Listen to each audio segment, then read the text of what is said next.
So, of course, we do have to look at the that secondary motive there. There is a commercial element to this. And obviously, any restrictions on US tech firms is going to lead to a potential loss of revenue.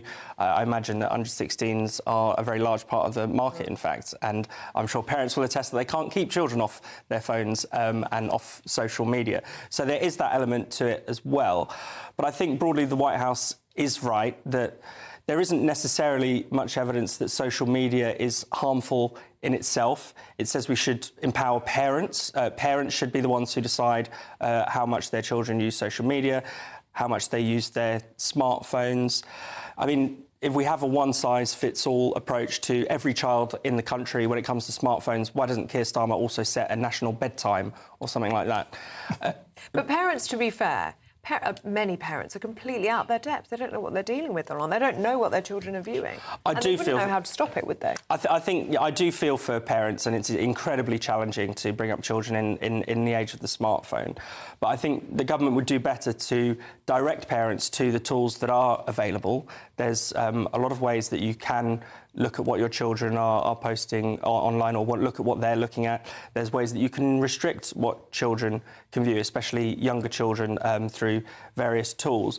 I think that's far preferable, using those existing tools, that's far preferable than essentially ordering what might turn out to be a blanket ban. Now, we don't know the exact details. As I've said, they say they want to ban harmful social media platforms, but not unharmful ones. I'm not sure which ones are considered acceptable by the government.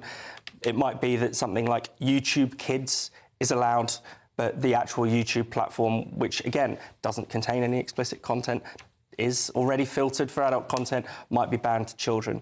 But isn't the fact of this, Fraser, that, kids are far more tech-savvy than the adults that are trying to come up with these solutions? They'll always find a workaround. Well, that's absolutely right. And if you look at the social media ban in Australia, which the government claims that it's looking very closely at and is basing its own policies on, 6 in 10 teenagers, 6 in 10 under 16s say they still use the websites that have been banned to them. So if the idea is to stop children from using social media, then they're on a hiding to nothing.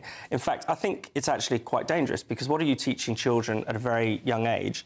You're telling them that actually the law doesn't matter, that the law can be mocked, that the law can be worked around, because they are going to carry on accessing these sites. Their whole social lives are on social media platforms nowadays. It's going to be very difficult to put that genie back in the bottle.